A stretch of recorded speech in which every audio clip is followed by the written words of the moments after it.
Ótimo. Muito bom. Então, nós vamos fazer uma leitura do capítulo 21. O capítulo é os falsos cristos e os falsos profetas, o item 11, que é Jeremias e os falsos profetas. Começa assim, ó. Eis o que diz o Senhor dos Exércitos. Não escuteis as palavras dos profetas que vos profetizam e que vos enganam. Eles publicam as visões de seus corações e não os que aprenderam da boca do Senhor. Dizem aos que de mim blasfemam: o Senhor o disse, tereis paz. E a todos os que andam na corrupção de seus corações, nenhum mal vos acontecerá. Mas qual dentre eles assistiu ao conselho de Deus? Qual o que viu e escutou o que ele disse? Eu não ensinava esses profetas. Eles corriam por si mesmos. Eu absolutamente não lhes falava. Eles profetizavam de suas cabeças. Eu ouvi o que disseram esses profetas que profetizavam a mentira em meu nome, dizendo: sonhei, sonhei.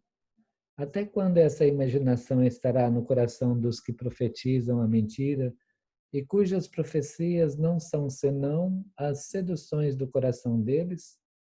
Se, pois, este povo, ou um profeta, ou um sacerdote vos interrogar e disser: qual o fardo do Senhor?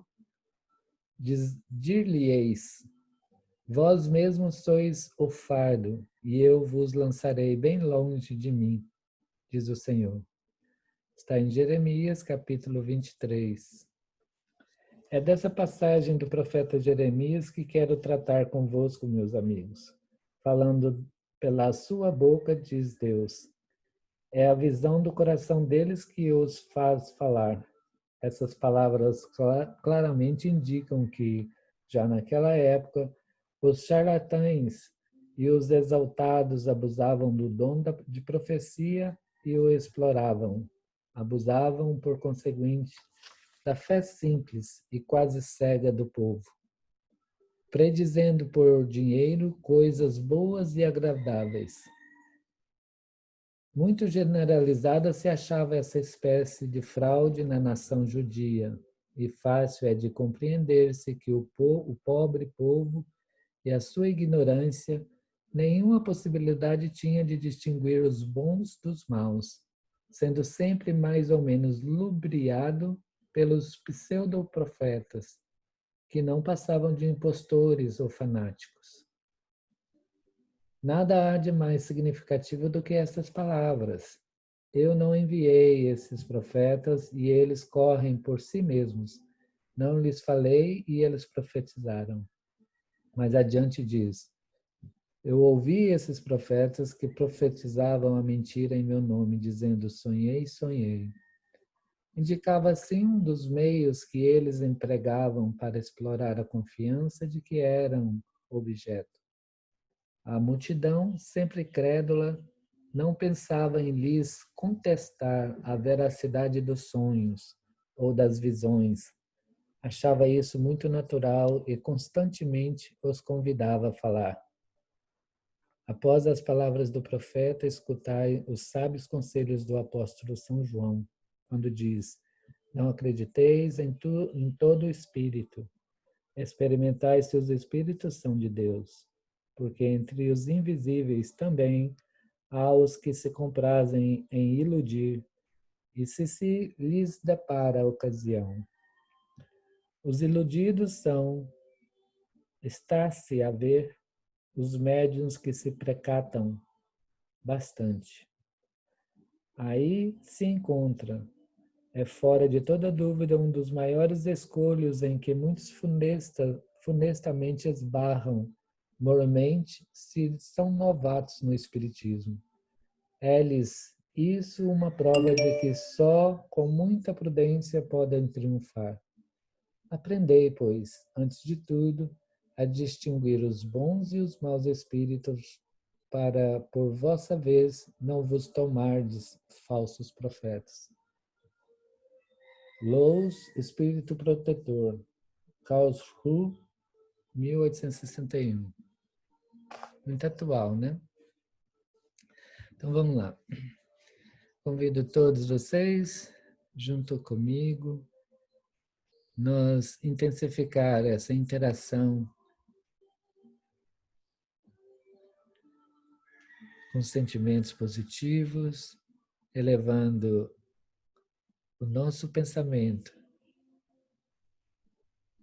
numa atmosfera maior, onde nós vamos encontrar a inspiração divina, os bons espíritos, os nossos protetores,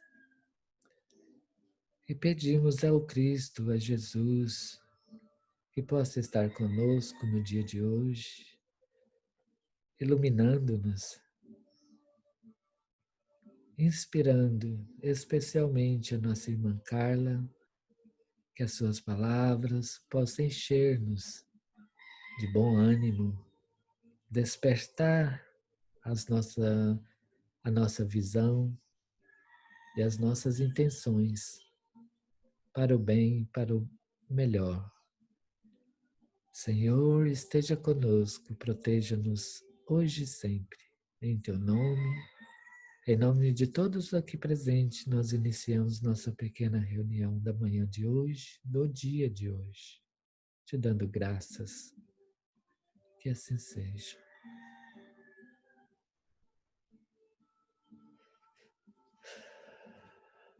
Carla, olha, sinta-se abraçada, muito carinho mesmo. Seja muito bem-vinda. O Instituto Espírita Allan Kardec de Maui te recebe com muito carinho. Nós estamos dentro de casa, estamos na cozinha, então é um bate-papo muito simples, muito caseiro, sabe? De coração para coração. Fique à vontade, tá bom? Depois a gente volta a interagir com você. Legal. Gente, eu queria começar essa conversa de hoje falando um pouquinho sobre o espiritismo no contexto da tradição cristã, que ele se insere como um instrumento ou uma ferramenta de diálogo interreligioso. E agora, quando vocês fizeram essas boas-vindas, eu me lembrei do Papa Francisco, que atualmente é uma liderança progressista no mundo, inclusive para nós espíritas, que ele fala que existe uma teologia do acolhimento. Essa teologia do acolhimento, a gente vê que ela cuida de assuntos assim, de perguntas assim, por exemplo, como cuidamos um dos outros numa família humana? Como nós alimentamos a convivência tolerante e pacífica que se traduza em autêntica fraternidade, e aí eu como mulher, desculpa, meu cachorro resolveu latir, sororidade. Como nós fazemos prevalecer em nossas comunidades o acolhimento do outro e daquele que é diferente de nós porque pertence a uma tradição religiosa e cultural diferente da nossa? Como as religiões e as espiritualidades, essa espiritualidade sou eu que estou acrescentando, podem ser formas de fraternidade, de sororidade, em vez de muros de separação. Segundo o Papa Francisco, na teologia do acolhimento, nós temos que desenvolver um diálogo sincero com as mais diferentes instituições sociais, civis, centros universitários de pesquisa, líderes religiosos e espirituais, mulheres e homens, e, enfim, a comunidade LGBTB, a comunidade indígena, todos de boa vontade para a construção de uma sociedade inclusiva, fraterna e também que seja uma custódia da criação. Nós sabemos que o nosso Criador é Deus. E nesse contexto, o diálogo é um método de discernimento. E o que é o discernimento? Discernimento é a palavra de amor dirigida a cada pessoa, no coração de cada um, para fixar essa morada. Então, em plena pandemia, nós estamos sendo convidados a exercer esse discernimento dentro dos nossos próprios lares, porque nós estamos sendo convidados ao diálogo, a este caminho de dentro do mundo dos diferentes, dos paradigmas, que nós possamos, de alguma forma, dizer não a fórmulas mágicas e estudar aquilo que seriamente nos encoraja e favorece. E nesse sentido, somos todos professores e alunos.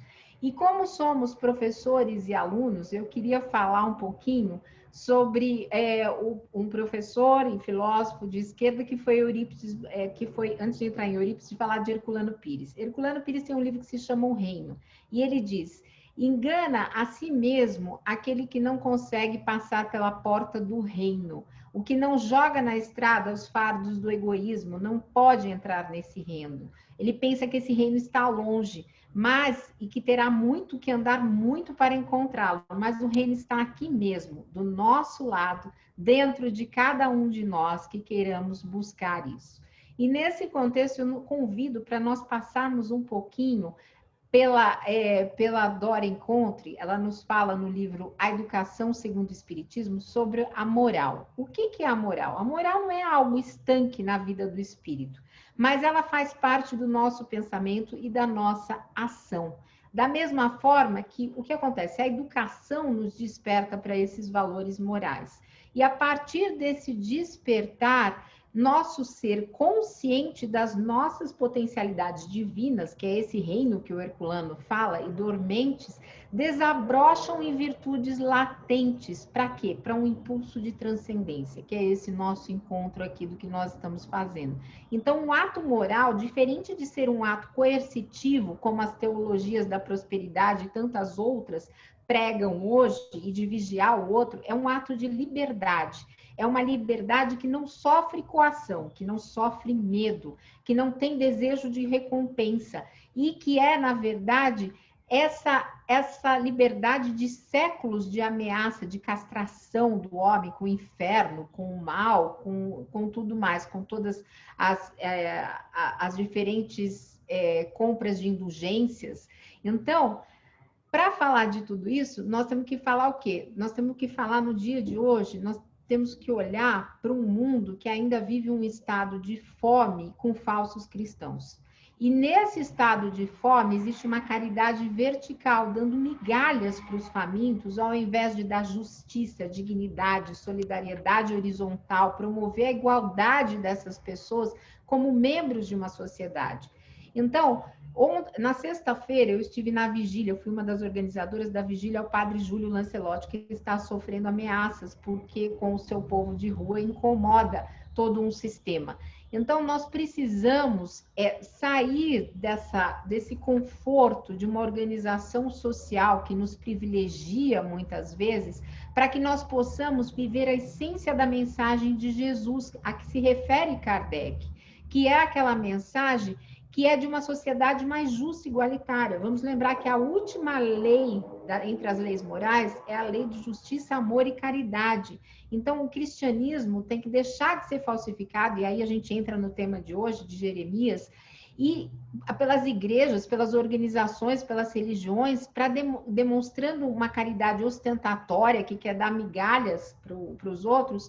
Mas para isso é preciso a gente mudar a estrutura da sociedade, abolindo a miséria, a exploração, a fome, essas migalhas que se transvestem, muitas vezes, de quê? De caridade. Não é isso que nós precisamos. Nós precisamos de uma justiça social. E no cristianismo de Jesus, essas propostas estão lá dentro. Essas propostas são de cooperação e não de competição, como nós estamos vivendo nos dias de hoje. E aí eu me lembro, quando eu falo de tudo isso, eu me lembro muito da proposta educativa de Eurípides Barçanufo. Deixa eu pegar aqui a minha cola aqui, que eu pus algumas coisas que eu queria falar para vocês sobre Eurípides. Eurípides, primeiramente, ele não deixou nenhuma pedagogia espírita, mas ele vivia num mundo, ele vivia num Brasil que tinha, a exemplo do que nós vivemos hoje em parte, ele tinha acatado uma ideia de Francis Galton, de 1883, que era uma ideia de seleção natural de Charles Darwin e que estabeleceu aqui um contexto de eugenia, dizendo que alguns eram melhores do que outros pela cor do olho, pela feição, pela altura, pelos aspectos fisiológicos, comportamentais, habilidades intelectuais, poéticas e artísticas. E que isso seria transmitido aos pais e aos filhos. Nós sabemos que isso é mentira. E aqui no Brasil isso foi propagado por médicos, engenheiros, jornalistas, intelectuais, que achavam que realmente, em 1914, por exemplo, achavam que os japoneses não podiam imigrar para cá porque eles tinham, por causa do formato dos olhos, eles eram inferiores, que os negros transmitiam determinadas doenças. E isso ainda está na memória da nossa sociedade. E teve até um médico sanitarista que se chamava Renato Kell, que foi considerado o pai da eugenia no Brasil. E aí, o que Eurípides faz nesse contexto tão adverso, que é bastante adverso como que nós estamos vivendo hoje? Ele faz uma reflexão pedagógica, ou seja, nós tínhamos os falsos profetas também na época dele, mas ele vai colocar uma discussão, um diálogo sobre amor, sobre educar com amor, educar com igualdade, e vai fundar o Colégio Allan Kardec. Aqui a instituição leva o nome de Allan Kardec. Por quê? Ele vai entender que existe uma dimensão espiritual. Ele não vai colocar isso dentro das escolas dele, mas ele vai entender em cada um dos seus alunos que existe uma herança do passado e uma proposta existencial para o presente. Ou seja, que o ser humano existe além das dimensões físicas e visíveis, porque ele é um espírito eterno e que carrega no seu íntimo inúmeras capacidades. Olha, se nós temos esse caminho da perfectibilidade para chegarmos até Deus, então, nós temos todas essas faculdades, o que nós precisamos, e foi isso que Eurípides fez? Um projeto de educação. Nós não somos mais crianças nem adolescentes, mas nós somos pessoas que nos dias de hoje podemos trabalhar pelo quê? Pela nossa autoeducação. E, pessoalmente, eu acredito, e por isso que eu faço o trabalho no Paz e Bem, que educação, espiritualidade e transformação social caminham juntos. Isso é um outro livro que a Dora também tem lançado na editora dela, que é a editora Comênios, que tem exatamente esse título.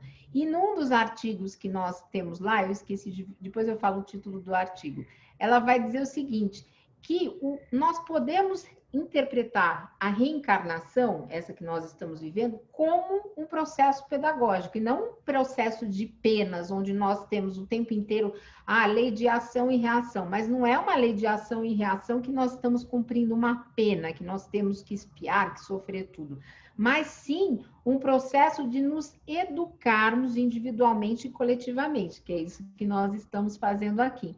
Então, o espírito que está na criança é um espírito antigo, né? Que tem uma personalidade estruturada em múltiplas vivências, em múltiplas existências, mas que de acordo com os processos que ele vive no presente, hereditários e ambientais, vai surgir uma nova personalidade.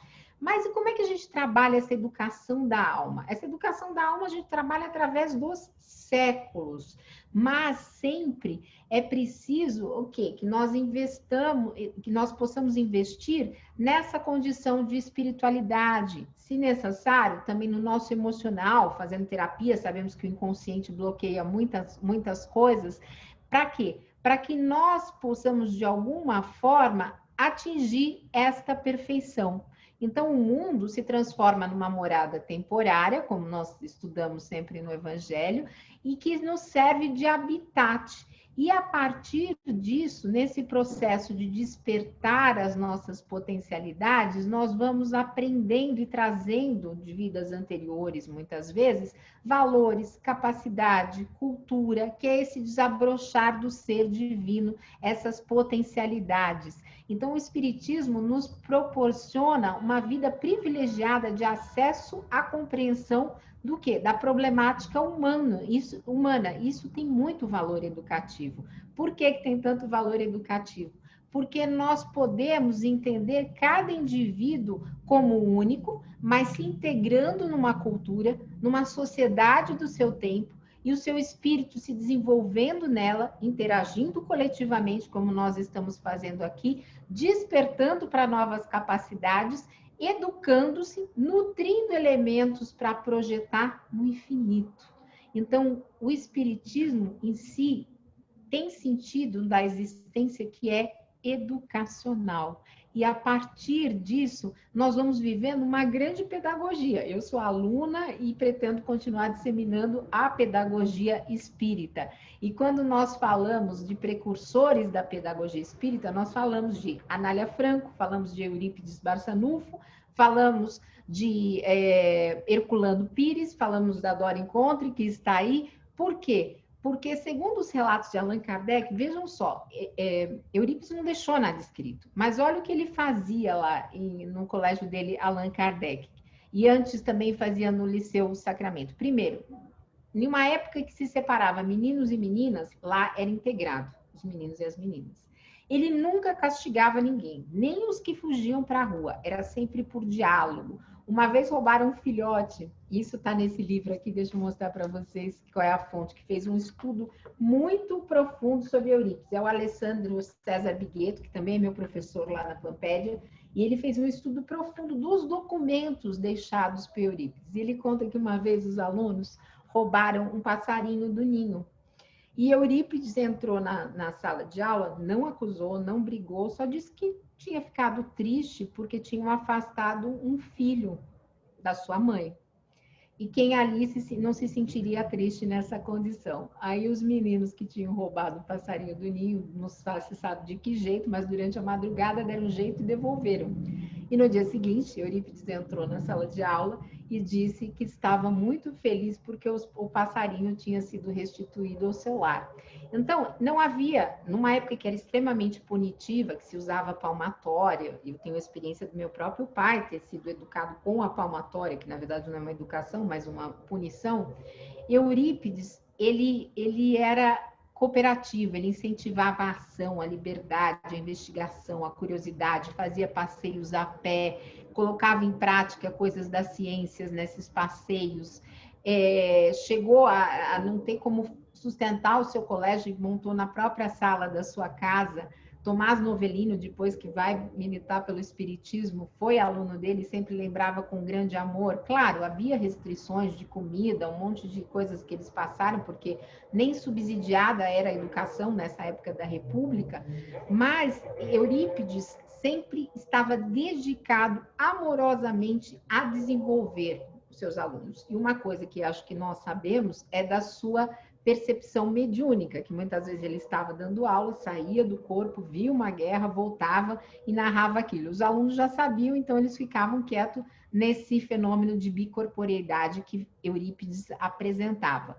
Mas como educador, além desse transe mediúnico, que muitas vezes ele entrava, a experiência que ele deixou é que ele se doava inteiramente e que ele sabia que a mediunidade era uma faculdade humana que permitia ao ser humano ter uma percepção da realidade espiritual nas suas mais diversas formas, que é o que Kardec também nos diz. A forma mais genérica que a mediunidade pode assumir é da inspiração, né? Da inspiração espiritual que todos nós temos em alguns momentos. Então, eu não sei como é que está meu tempo, gente, só vou olhar aqui para o lado, faltam 4 minutos, porque eu falo demais. Então, no dia de hoje, quando nós estamos conversando sobre esses falsos profetas, na verdade, existe uma necessidade muito grande de nós promovermos esta educação espiritual dos seres humanos, de nós divulgarmos o espiritismo, mas também estarmos abertos às outras espiritualidades que existem. Por quê? Isso é a palavra-chave para a transformação da sociedade coletivamente, individualmente, e para que nós possamos ter um novo mundo onde o diálogo seja a tônica e as diferenças não sejam motivo de exclusão do outro. Nós ainda estamos na luta antirracista. Imagine vocês que ainda se diferencia as pessoas pela cor da pele. Então, veja que isso é um trabalho profundo de educação destes espíritos, mesmo quando nós não somos formalmente da área de educação. Numa reunião como essa, nós podemos vislumbrar a figura do doce mestre Jesus, que acolhia a todos, sem nenhuma restrição, que beijava a todos, que abraçava, que distribuía os seus dons livremente, para que cada um se sentisse realmente essa potencial de divindade, esta experiência de paz, de reino de Deus dentro dos seus corações. Então, a pergunta com que eu comecei essa conversa com vocês, do Papa Francisco, ela continua muito atual, porque nós continuamos nos perguntamos como seremos uma humanidade que ama num mundo pós-pandemia. Como, diante de tantos espíritos que retornaram à pátria espiritual, nós podemos, através de experiências como essas, acolher cada um deles que, de certa forma, podem estar em profundo sofrimento sem nem entender esse desencarne.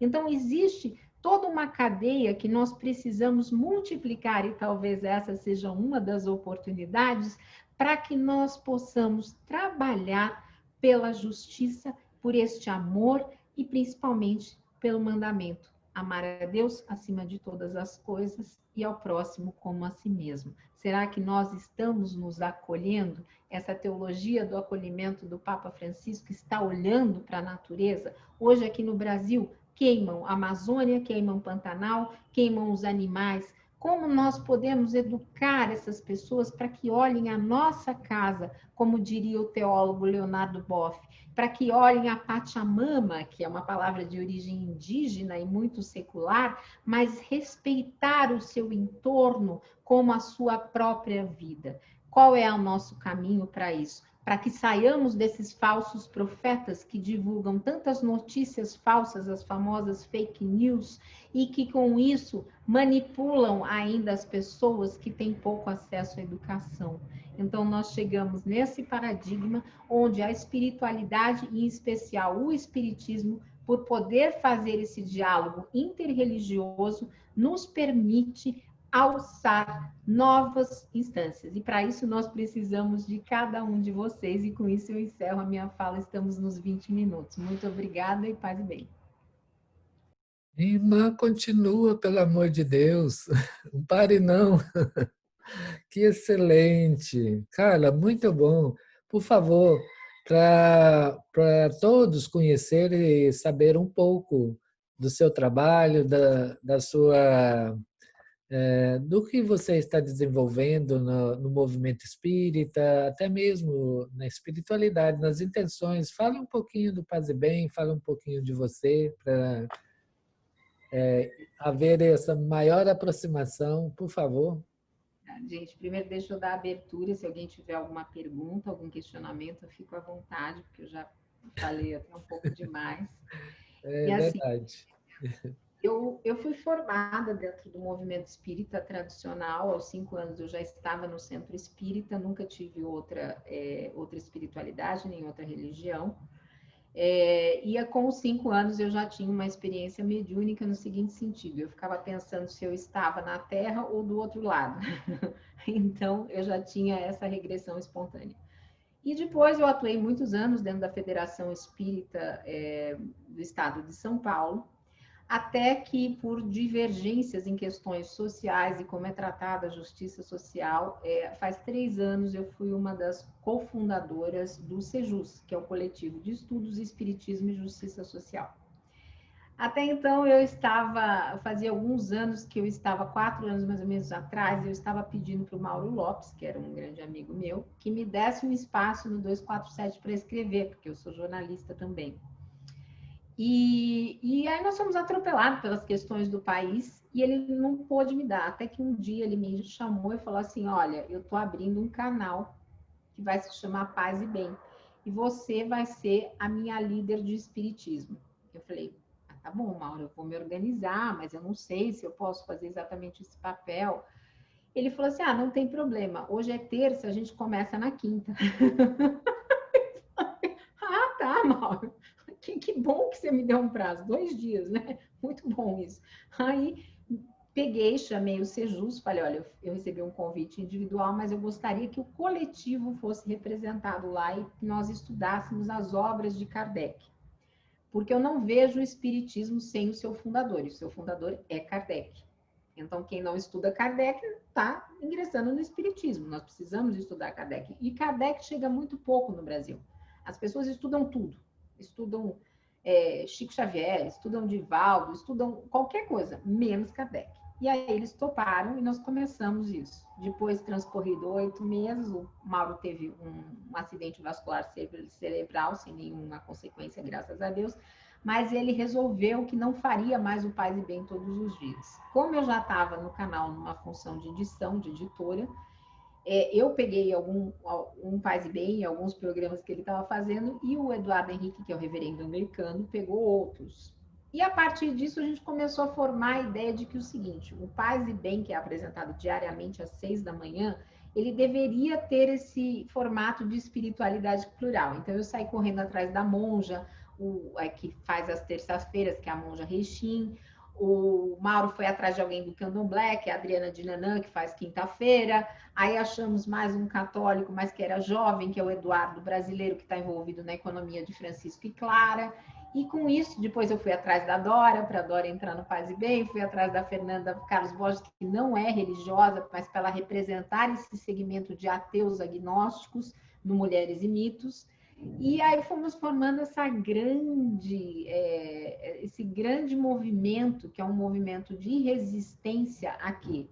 A teologia da prosperidade. O que é a teologia da prosperidade? E está se formando uma teologia da prosperidade espírita, que é esse movimento neopentecostal que está atingindo o espiritismo no seguinte sentido, de que as pessoas passam a fazer trocas. Então, eu vou ao centro porque eu não quero ter obsessor, eu vou ao centro porque eu quero que minha filha deixe de namorar com aquela pessoa. Tudo isso que eu estou falando para vocês, eu já ouvi. Eu trabalhei muitos anos, 10 anos eu dirigi a assistência de cura e fiquei o resto do tempo, depois eu tive uma parte de acolhimento fraterno com o pessoal de rua, e depois eu fiquei na que se chama desobsessão, que eu prefiro chamar mediúnica. Então, eu já vi dentro da mediúnica a pessoa ir lá e falar assim, olha, minha filha está namorando com uma pessoa mais pobre, acho que ela está com obsessor. É horrível isso, essa fala. É horrível essa fala. E então passou a ser moeda de troca, do mesmo jeito que o neopentecostal vai na igreja porque ele quer o lencinho da cura, porque ele ainda é iludido pelo carisma dessas pessoas, pela oratória e por tudo mais, o espírita no movimento tradicional também está fazendo isso. E se ele lesse Kardec, ele ia ver que não existe isso. Você não precisa de rituais para fazer uma mediúnica, e hoje em dia eu conduzo também um processo de mediúnica, já vai para 2 anos, que é um processo absolutamente experimental, que é totalmente ligado a Kardec, onde eu sou assim, o meu grupo é o único grupo que está fazendo, que tem conhecimento aqui no Brasil, mediúnicas com os espíritos se manifestando virtualmente. Então, isso vai ser um livro que eu vou lançar junto com a Dora, já está pronto, porque a minha ideia é o seguinte: nós não precisamos ir no centro espírita para fazer uma reunião mediúnica. O que está em Kardec? Se você tiver pessoas afetivas, afins com o estudo, você pode conversar com os espíritos. Normalmente. A gente está o tempo inteiro. Eu, pelo menos, eu já levanto, já sei mais ou menos o povo que está aqui em casa invisível. E converso com eles normalmente, entendeu? Eu sei quando estão, eu sei quando não estão, eu sei qual é o espírito que está aqui, porque não pense que porque eu estou no espiritismo eu não tenho obsessor, todo mundo tem, inclusive quando você está no espiritismo eles reforçam, né, que eles querem te tirar, né, da liderança, do que você está produzindo. Então, é isso que eu quero trazer para as pessoas, de que é possível nós termos, sem termos que nos federalizar, que pagar taxa, que fazer nada disso, nós podemos ter essas experiências mediúnicas e ficarmos bem e construirmos esse novo momento onde nos comunicarmos, como diz Leon Denis, com o invisível, é algo natural. É algo que já está desde os tempos. Os egípcios já faziam, antes disso, os povos primitivos já faziam. Tem um livro do Herculano que eu gosto muito, que é O Espírito e o Tempo. E lá ele conta como que surgiram todos esses princípios de... Ele fala mediunismo, né? Quando é antes da mediunidade, ele se refere como mediunismo. Então, nós estamos aí, agora eu sou aluna da Dora, já estou terminando a pedagogia espírita, estou envolvida em vários projetos com ela, que se transformou mais do que uma mestra. Ela refuta o título de mestra porque ela fala que ela é anarquista e não tem hierarquia, mas para mim ela é uma mestra inspiradora e ela é também uma grande amiga, se transformou numa grande amiga. Então, é isso, e acho que essa oportunidade agora eu vou parar de falar, vou deixar vocês falarem, enfim, se quiserem perguntar, gente. Tá ótimo. Gente, vamos abrir o microfone e vamos explorar a Carla. Tem boa inspiração e cheia de experiência. Carla, quando você fala dessa relação dentro de casa com o mundo espiritual, no sentido de se tornar uma coisa natural e não uma sobrenatural. É isso? Você aprende, você estuda, você tem conhecimento do relacionamento, interrelacionamento, né? Então fica uma coisa simples e onde você tem a capacidade de distinguir o bom do ruim, o mal do bem, né? É por aí que você está trazendo aí o pensamento, não é? Quando a gente abre o segundo capítulo do livro dos médiuns, ele é intitulado assim, do maravilhoso e sobrenatural. E lá, o que Kardec nos diz? Olha, o maravilhoso não existe. Então, assim, tudo que acontece no espiritismo é natural, dá para se explicar naturalmente. Então, a vida do espírito é uma vida natural. Se nós, dependendo de como a nossa mediunidade se desenvolve, a minha é muito ostensiva, desde criança. Então, o que acontece? Eu sinto, né? Ontem mesmo eu estava numa vídeo com a Dora e falei, Dora, eu estou sentindo a presença espiritual de um obsessor que já esteve nas reuniões. Você está sentindo? Ela falou, estou sentindo também, pelo vídeo. Uhum. Então, o que acontece? Aí você faz o quê? O que você faz? Se tiver condições de conversar mentalmente com esse espírito, é uma oportunidade. Às vezes, esse aí, ele é totalmente arisco. Então, reforça as preces, pede nos grupos, fala, olha, gente, façam prece por mim, eu estou sentindo isso.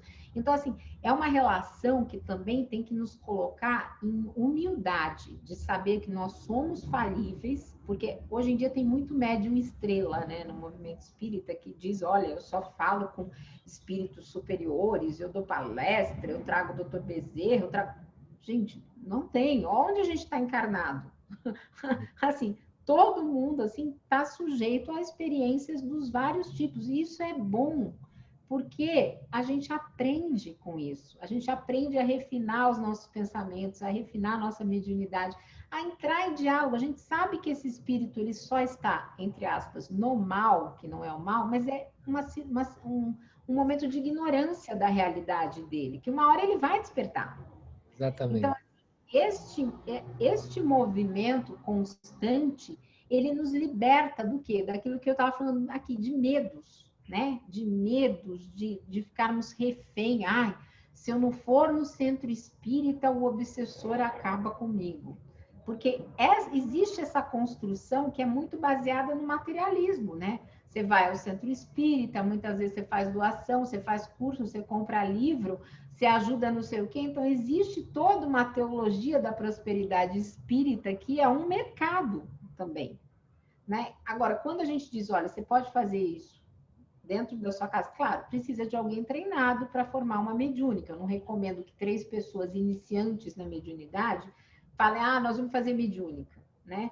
Mas mesmo assim faz, porque na infância, vocês lembram? Não sei se vocês passaram por isso, aquela brincadeira do copo. Eu não recomendo que se faça, mas quantas pessoas puseram os copos, crianças, e ficaram lá evocando o espírito? O que é isso?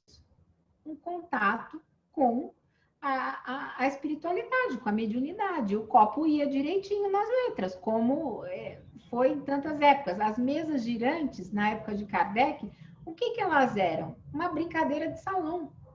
O pessoal ia no salão para se divertir, porque a mesa girava. Até que o Kardec falou, não, opa, peraí, vamos estudar isso. Aí ele traz no livro dos médiuns das manifestações inteligentes, que aí ele percebe que a mesa, entre aspas, tem inteligência. E que aquela inteligência não pode ser de um ser inerte. Então, a gente tem que começar a trazer o Kardec para a nossa realidade e sair um pouco dessas coisas todas que o movimento espírita brasileiro criou e que criou justamente para nos manter reféns. Nós não precisamos ser... Olha, o ano passado, depois de... eu completei agora 49 anos. Então, até os 48 anos, dos 5 aos 48 anos, eu acreditei que eu só podia fazer isso no centro espírita. Eu acreditei. Agora eu estou fazendo isso desde o ano passado, que eu comecei a fazer isso como um laboratório prático, e formei um grupo de pessoas, e está sendo uma experiência maravilhosa, porque nós estamos rompendo essas barreiras todas. Até aquele, entre aspas, credo espírita, porque você vai na casa espírita e um fala assim, a luz tem que ser não sei de que cor, aí tem que ter música não sei do que, aí tem que ter a leitura de tal e tal jeito. Quem disse isso?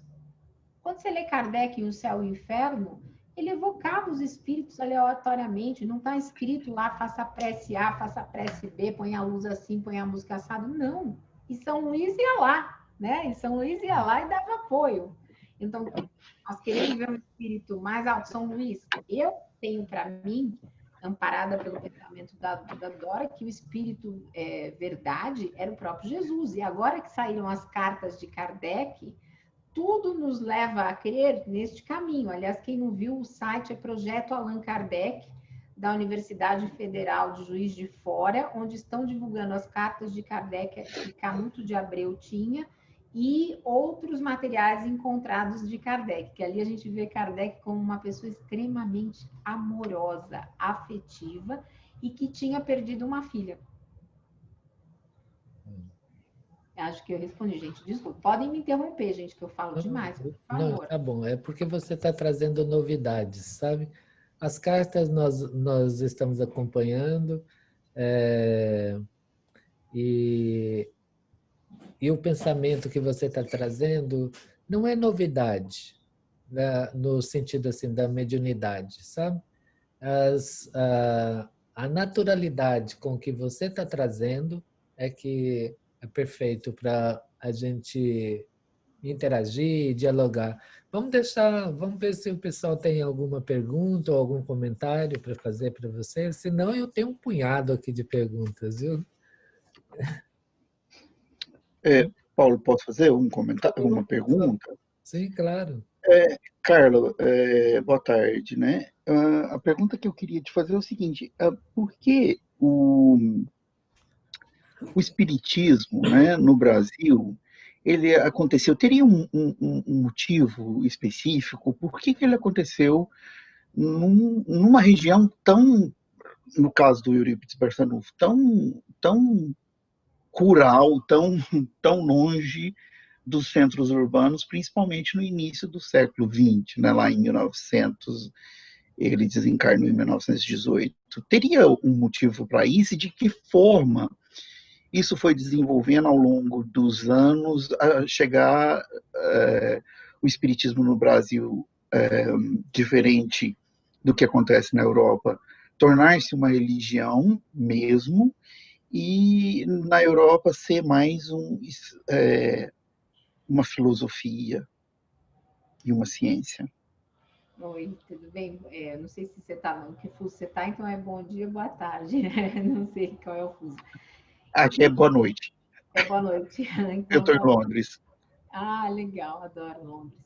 Obrigada pela sua pergunta. E deixa eu te contar o seguinte: nós estamos estudando uma tese sociológica de mestrado da professora Célia Arribas, que se chama No Princípio Era o Verbo, no canal do Sejus.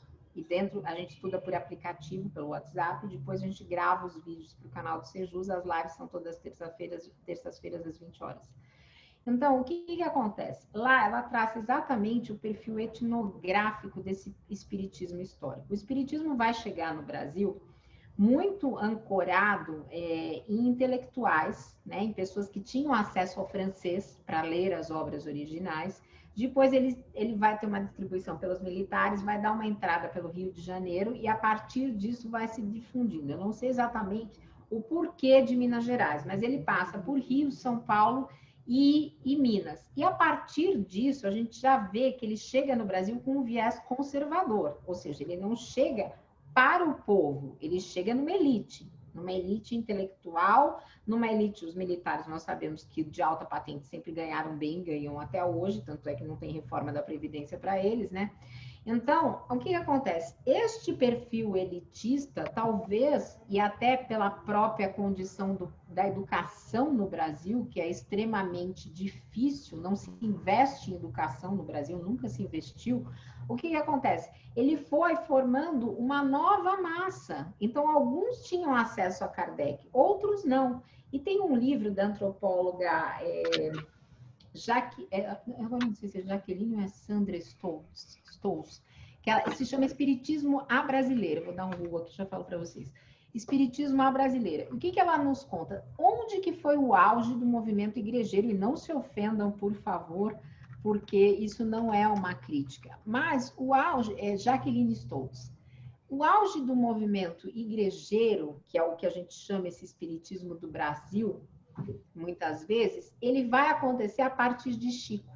E por quê? Chico era boníssimo, deixou obras, tinha uma mediunidade exemplar, mas ela, como antropóloga, enquadra Chico Xavier como um católico no espiritismo. Vou dar exemplo para vocês. Ele falava assim: porque eu estou aqui para o sofrimento. Porque o que é isso? Senão aquela concepção da igreja de que nós estamos aqui para sofrer como Cristo.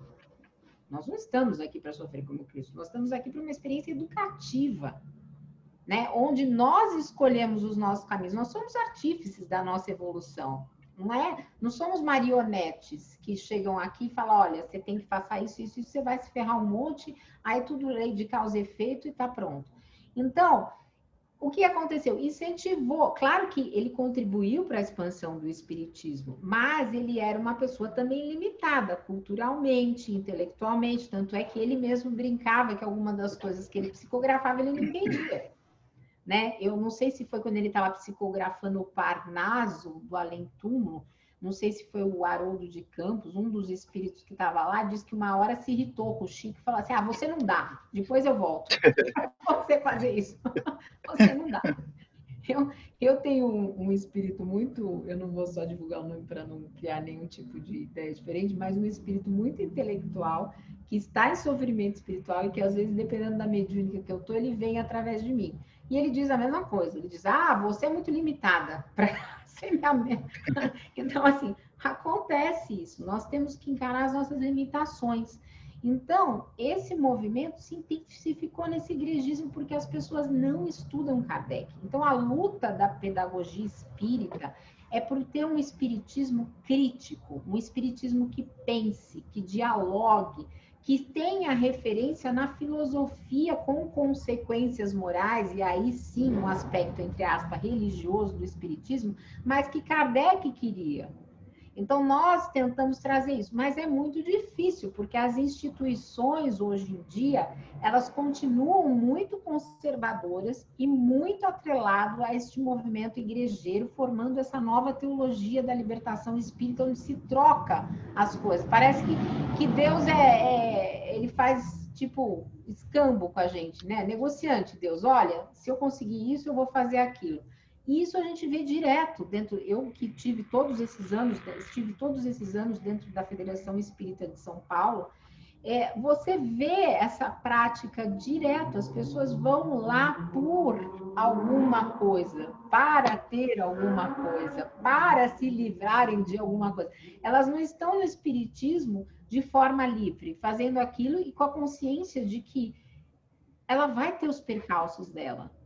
Nós vamos ter problemas, nós vamos ter dores, nós vamos ter sofrimentos, entendeu? Assim, e nós vamos ter que passar por isso, gente. Não tem uma coisa que seja mágica, que amortize o que a gente precisa passar. Nós vamos passar, nós vamos mudar o rumo um pouquinho, dependendo de como nós olharmos para esses problemas, essas questões, nós vamos mudar um pouquinho a dor, vamos ser mais resilientes, passar mais rápido, enfim, cada um vai escolher a experiência e de que forma vai viver. Mas não existe ninguém aqui que não passe por isso. E parece que o movimento espírita tradicional, ele se sente blindado porque ele vai à casa espírita e distribui cesta básica. Essa é uma crítica que eu tenho. Uhum, entendi. Obrigado. Obrigada a você. Muito bom. Muito bom. Deixa eu ver se eu estou... Ah, está aberto. Muito bom. Tem mais alguma pergunta, mais algum comentário? Eu queria só acrescentar um pouquinho. Há poucos dias, o Edivaldo encaminhou para nós aquela entrevista do Adolfo, né, lá de Santa Maria, e a colocação que eles nos fazem é o seguinte, que veio numa área rural, né? Então, assim, as pessoas quase não eram instruídas para também comprovar que os espíritos existiam, né? E que eles passavam mensagens, mesmo pelo tio Mariano, sem não ter, sem instrução, comprovando isso, dizendo, o mundo espiritual existe. É só para acrescentar, Carla. Carla, e Edivaldo é o irmão dela, o nosso primo, sabe? É Edivaldo, que o outro é Edivaldo, né? É, olha, Carla, Carla, e outra coisa, o Paulo não sei se falou, mas a gente é muito ligado no Eurípides. E ele era primo irmão da nossa avó paterna. Ele comentou que vocês tinham ligação, mas eu não sabia que era tão próximo assim. É uma beleza. Então, se vocês puderem, né, quem não está no exterior, mas, assim, quem está também, a gente pode depois combinar alguma coisa, vejam esse livro do Alessandro Piguetto, porque é uma maravilha. Ele traz vários documentos históricos. Se não me engano, foi a tese de mestrado dele.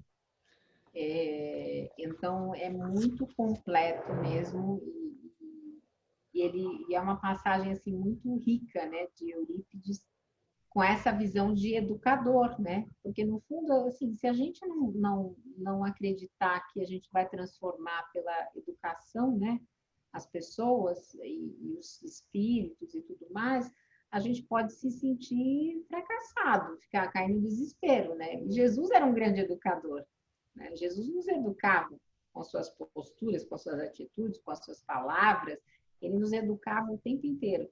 Então, é um processo que já vem aí mais de 2000 anos. o processo da conhecereis a verdade e a verdade vos libertará. Da formação de médiuns capacitados, né? Capacitados no sentido assim de saber o que está fazendo, né? Quando você colocou da espontaneidade da mediunidade. Então, sai do fenômeno de sobrenatural e passa para um conhecimento lógico e claro, evidente.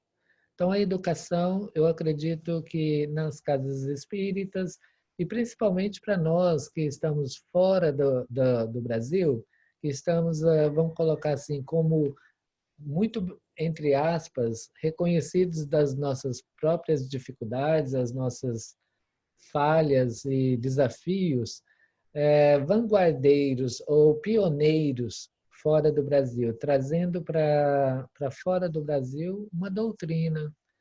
E tem eu vou fazer assim, ó, olha, os antropólogos, eu fiz umas anotações aqui para a gente desenvolver um pensamento.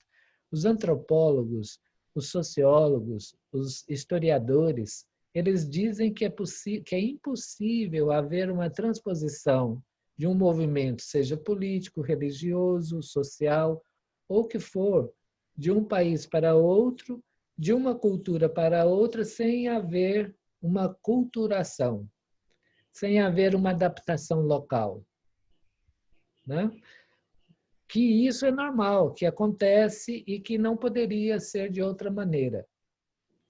Agora, como você vê o Espiritismo, inclusive, eu acredito que você já respondeu que foi mais ou menos a pergunta do Ed Wilson, que é como você vê o Espiritismo ao sair da França e hoje, depois de 150 anos, segue, segundo entendi Allan Kardec, uma ciência investigadora dos fatos, uma filosofia de educação infinita do problema, do ser, da dor, da alma eterna, uma religião voltada para a espiritualidade, destituída de hierarquias, dogmas, uma religião livre.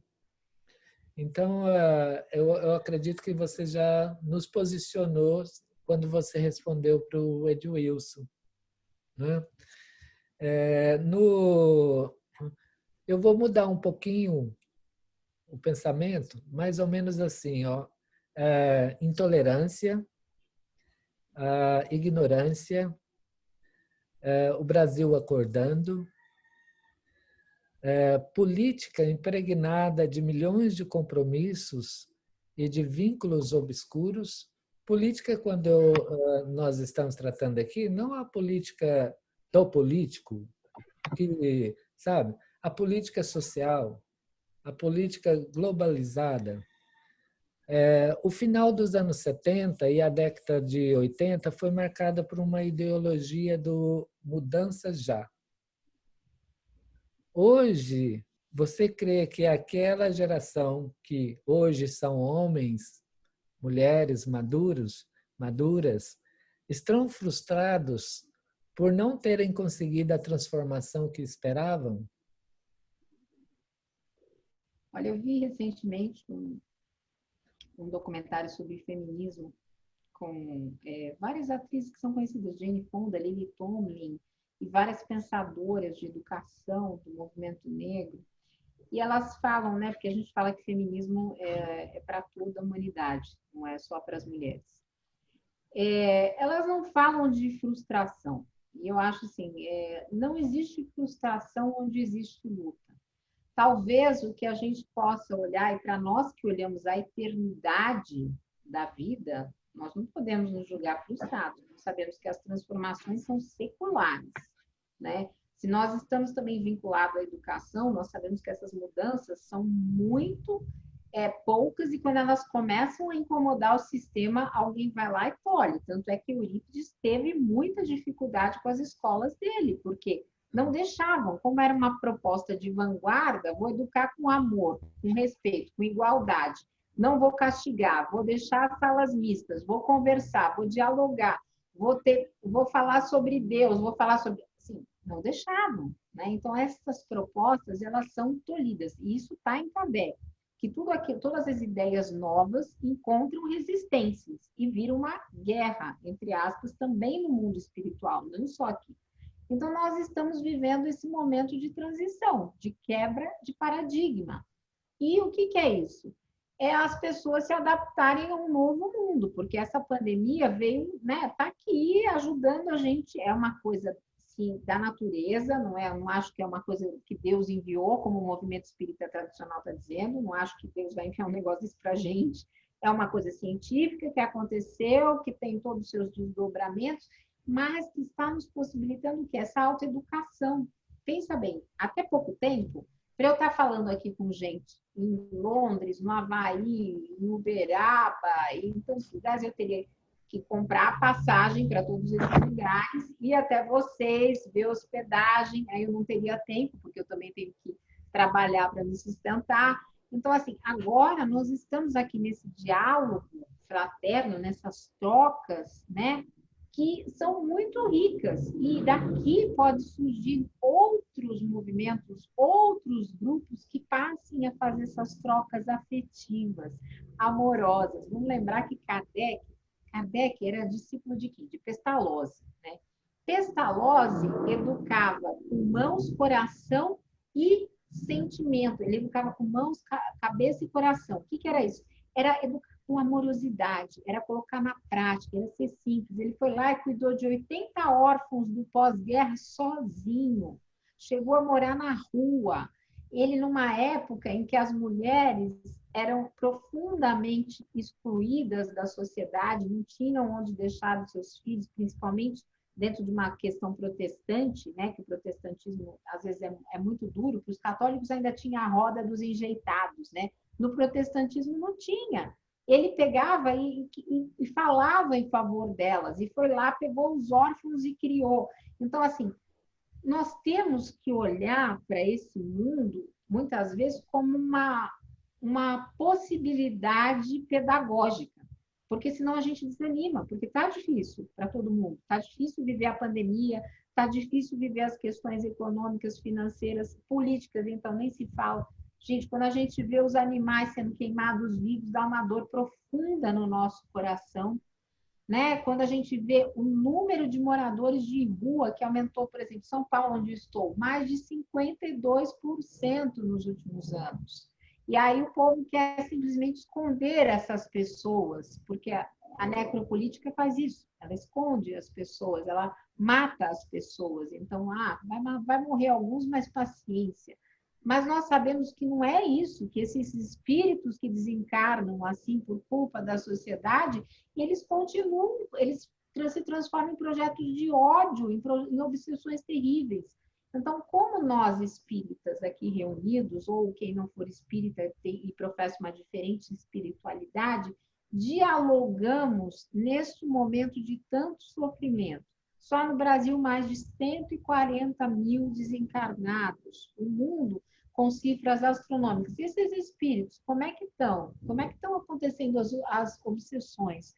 Como é que... Então, assim, tem um monte de questões que o espiritismo dá resposta, e por isso que ele é científico nesse aspecto, não no aspecto epistemológico da ciência das academias, da ciência materialista, mas no sentido de que ele tem este laboratório vivo de diálogo, de interlocução com essas pessoas que não estão mais encarnadas, e agora é um momento nosso, gente, porque a gente consegue fazer isso, a gente consegue também dar alento para quem está aqui, né? Então, é um momento que nós estamos aí e podemos nos colocar à disposição do coletivo. Muito bom, muito bom. Tem alguém que gostaria de... Deixa eu verificar aqui no chat. Não, ninguém escreveu, não. Gente, eu só tenho... Que horas que vocês pretendem finalizar? Só tem um limitador aqui, que hoje eu tenho a mediúnica do Sejus. Então, só que Olha, já se passaram 1 hora. Vamos fazer mais 10 minutinhos? Tá Você bom. pode? Não, posso. A gente fecha. Depois Então, eu tenho que me 10 preparar para ver o minutinhos. mediúnico.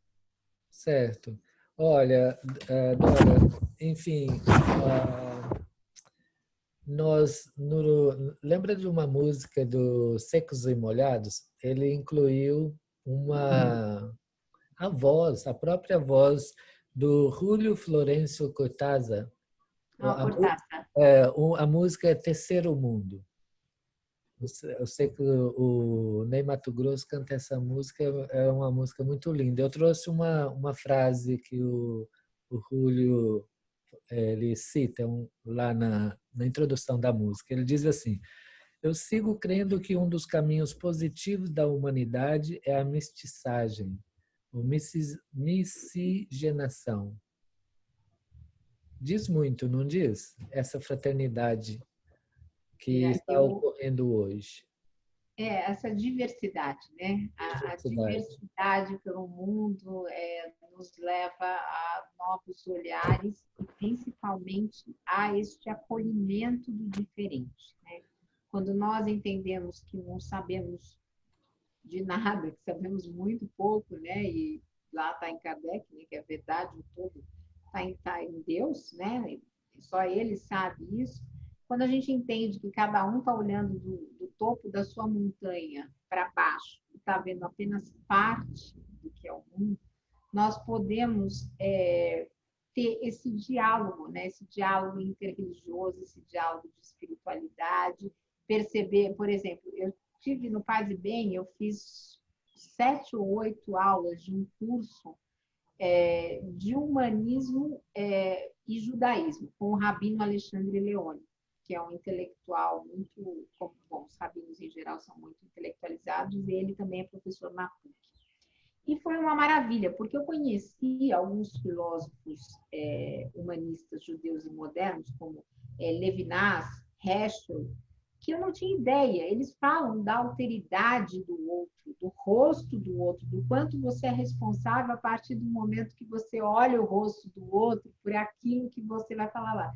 E você vai conectando isso com o espiritismo e você vai achando muita similaridade em diversos pensamentos humanistas. Tem um que é da escola de Frankfurt, que é o Erich Fromm, que, na minha opinião, ele escreveu um dos melhores livros para a gente lidar com o momento atual, porque ele começa lá atrás, nas religiões, no calvinismo, e traz até o momento atual dele sobre as questões de espiritualidade e como esse medo que a gente muitas vezes manifesta, ele é construído. O livro se chama Medo à Liberdade. Quem indicou esse livro foi, inclusive, a Dora.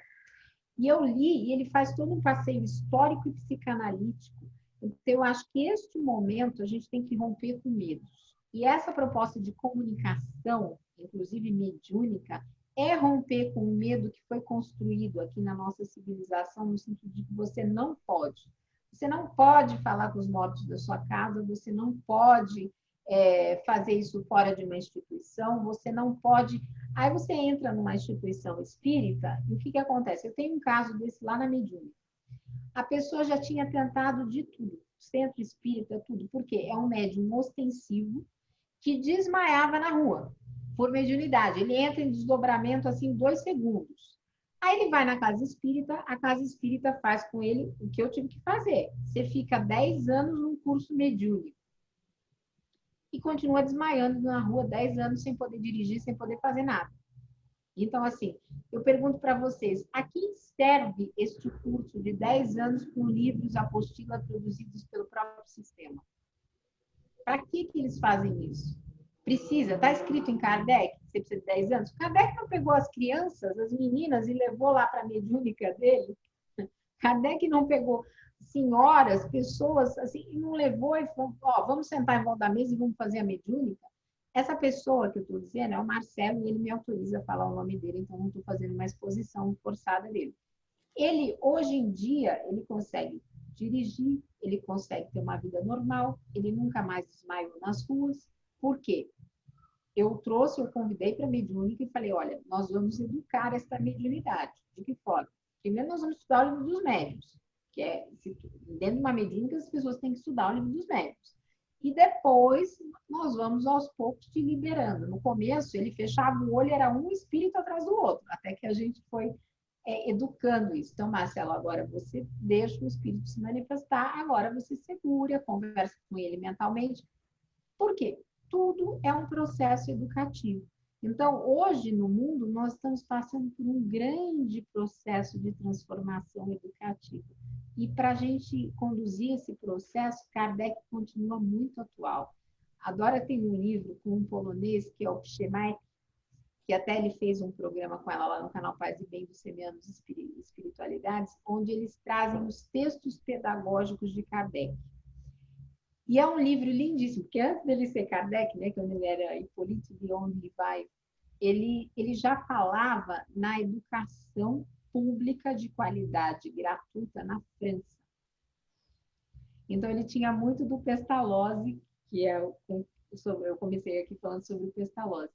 E este livro nos mostra o quê? O quanto Kardec era progressista e o quanto o espiritismo é progressista. Mas, no Brasil, ele se desvirtuou. Ele acabou indo por essa corrente muito igrejeira, sem nenhuma crítica à igreja. Gente, eu acho que a igreja, que é igreja mesmo, é o papel dela. Agora, o espírita igrejeiro tem alguma coisa contraditória nisso. Eu não estou fazendo uma crítica à igreja, muito pelo contrário. E a gente precisa restituir a base de Kardec. Agora, é um percentual muito pequeno de espíritas que estão dispostos a isso. Muito bom mesmo. A questão 775 do Livro dos Espíritos, ela trata da família e da sociedade. O Kardec pergunta assim, qual seria para a sociedade o resultado do relaxamento dos laços da família? Aí a resposta que os Espíritos dão para ele é uma recrudescência do egoísmo, certo? Partindo desse princípio, para a gente já caminhar para os finais, a educação está na base da formação do ser. Não é isso? Todo o nosso bate-papo de hoje está voltado para a educação.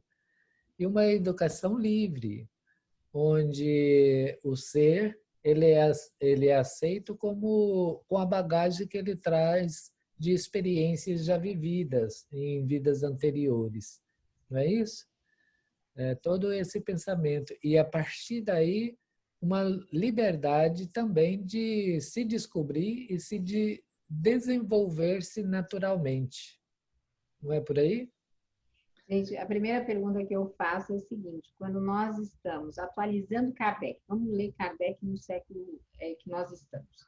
Qual é a família que nós estamos falando? Porque essa pergunta, essa questão, ela é muito importante para a gente ler nos tempos atuais. Nós estamos falando de que família? Porque hoje em dia as famílias homoafetivas são famílias. As famílias das mães que criam seus filhos sozinhas, inclusive como eu, são famílias. As famílias das pessoas mais idosas que acabam criando seus netos são famílias. As famílias pelo laço do espírito, que não tem nenhum laço consanguíneo, são famílias. Então, eu quero sempre fazer esse adendo, porque no movimento conservador se convenciona que família é aquela que é papai, mamãe e os filhinhos. Não, nós estamos, inclusive, falando de pessoas que são sozinhas, muitas vezes, mas que vivem esses vínculos familiares com seus amigos, com a sua comunidade expandida. Então, assim, qual é a família que nós temos? Essa família da diversidade. Nós voltamos na diversidade que tínhamos falado. E para o espiritismo, isso é a verdadeira família. Porque a gente sabe que a gente desencarna, nem sempre a gente vai encontrar um familiar que foi nosso familiar aqui. Muitas vezes a gente vai formar outras famílias espirituais do lado de lá, até que a gente tenha um caminho diferente. Então, nós vivemos essa família humana, e aí eu volto na fala do Papa Francisco, essa que ele chama de teologia do acolhimento, mas na verdade é esse acolhimento pelo diálogo na diversidade, prezando pelo meio ambiente e principalmente percebendo em toda a vida uma sacralidade. Então, nós precisamos olhar a vida como uma oportunidade de desenvolvimento para todos os seres, até para aquele nosso bichinho de estimação que nós temos aqui também é uma oportunidade de desenvolvimento. Vocês ouviram o Fiel é o meu cachorro que estava latindo. Então, esse respeito pela vida é que pauta a base ética do espiritismo e daquilo que Jesus nos trouxe. Amar ao próximo, amar a Deus. Se a gente ama, a gente respeita, mas não é esse respeito do moralismo forçado, é um moralismo libertário, uma moral libertária que tem como base o código de ética das leis morais que estão no Espiritismo. Exatamente. Agora, recentemente, há umas 2 semanas atrás, o Dalai Lama falou mais ou menos assim. Vou colocar meu pensamento traduzindo a ideia dele. Nós não somos um dentro do lar. Nós não somos 5 dentro do lar. Nós somos mais de 7 bilhões de irmãos, de família. Ou seja, nós somos um todo. Adorei a colocação dele. Olha, antes de encerrar, se ninguém tiver mais nenhum comentário, eu vou... Tá tudo bem? Olha, Carla, com muita felicidade, muito agradecido pela sua presença, viu? Pela ideia inovadora e despertar em nós uma educação mais ampla, mais livre, através de Kardec, a gente conhecer esse Kardec mais didático, né? Mais pedagogo, né? Por aí. Antes de você finalizar, eu vou trazer uma frase aqui para você e uma pergunta. Você não precisa responder. Você faz a prece para nós, final? Ah, sim, eu Por faço. favor? Olha, eu vou começar pela frase. Ela é da Ruth Bader Ginsburg. Ela desencarnou a semana passada. Ela fazia parte da Supreme Court Justice. Ela desencarnou, ela deixou uma frase muito interessante. Fala assim: Women belong in all places where decisions are being made. Mais ou menos em português seria Sim. a mulher. A mulher deve estar. Pertence em todos os lugares onde as decisões são tomadas. Isso. Então, eu acho assim que hoje, mais do que nunca, né, o mundo ainda é muito patriarcal. O machismo estrutural é basilar nas sociedades. E esse machismo estrutural, esse patriarcado, ele foi construído ao longo de milênios, principalmente por forças religiosas. E hoje, por exemplo, inclusive para mim, para Dora, para nós conseguirmos ter alguma penetração nos meios de espiritualidade, muitas vezes as nossas vozes são ainda caladas. A pessoa quer ouvir o que o padre fala, ela quer ouvir o que o reverendo fala, mas quando é a Carla, a Dora, ou uma outra mulher, ou eu tenho uma pastora que é minha amiga, que é a Romy, enfim, outras, ou teólogas, isso não é dado o mesmo valor. Então, hoje em dia, nós percebemos que os países que tiveram melhor controle ou que conseguiram trabalhar melhor as questões de epidemia, eles estavam governados por mulheres. Então, eu sou a favor da igualdade. A igualdade entre homens e mulheres, se a gente pega as revistas espíritas, Kardec já tem material, já tem artigos sobre isso. Jesus andou com as mulheres. Jesus incluiu as mulheres. Então, ainda existe uma luta muito grande, porque se nós formos olhar, por exemplo, na mitologia mais antiga, as primeiras deusas, a deusa mãe, né? Ela tinha uma figura feminina. Ao longo dos anos, dos tempos, é que foram transformando tudo em masculino. Aí vem Zeus como grande deus mitológico, que era um símbolo de poder e de tudo, mas tinham deusas que resistiam mesmo na Grécia Antiga. Então, eu digo que feminismo é para a humanidade. Então, que nós possamos construir essa nova realidade igualitária, porque o feminismo não é contra os homens, é contra aquilo que fazem com as mulheres.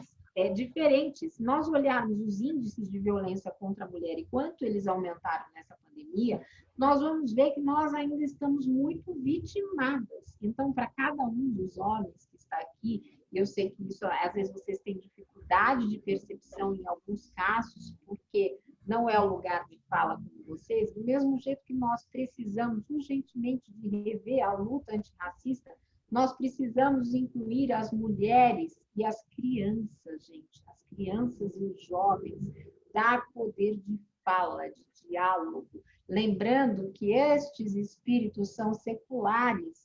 Então, que nós possamos, de alguma forma, encontrar esse caminho como Francisco e Clara, né? Como São Francisco e Clara, um caminho de construção, um caminho de paz e bem. Muito bom. A pergunta é o seguinte, não precisa responder. O que é a vida? Você faz a prece para nós? Eu por faço. favor? Vamos lá. Então, vamos nos unindo a Jesus, a Deus nosso Pai, que nesse momento nos dê serenidade, nos permita a transformação através daquilo que recebemos e que doamos aqui no dia de hoje. Que na semana vindoura nós possamos sentir esse amor se transformar por todos aqueles que estão em diferentes condições, mas principalmente que nós possamos liderar essa jornada por novos caminhos do Espiritismo e que esses caminhos favoreçam o diálogo, favoreçam a interreligiosidade, a espiritualidade plural, respeitem o outro nas suas múltiplas questões, sejam elas do feminino, do sexo, do gênero, mas que seja principalmente um despertar das consciências para um mundo de mais liberdade, onde nós possamos, cada vez mais unidos ao nosso grande Mestre Jesus, fazer essa travessia pedagógica e que essa travessia nos traga menos sofrimento e muito mais acolhimento no amor divino. Que assim seja, graças a Deus. Graças a Deus. Carla, maravilha. Muito obrigado, viu? Deus Gente, te obrigada por abençoe. terem ouvido, obrigada por estarmos juntos. Um beijo grande e continuamos aí com o Paz e Bem, o Caminhos do Espiritismo. Muito obrigada pelo tempo e pela escuta de cada um de vocês. Ótimo. Carla, depois você passa para mim o site do Paz e Bem, que eu encaminho para o grupo, tá bom? Por favor. Tá bom. Muito obrigado mesmo. Sinta-se abraçada, tá bom? Agradeço ao seu esposo pelo tempo, pelo o cachorrinho. Como chama o cachorrinho? Fiel, ele é Fiel. corintiano. Gente, muito obrigado pela presença de todos, viu? Uma maravilha. Deus abençoe. Obrigada, viu? Ai.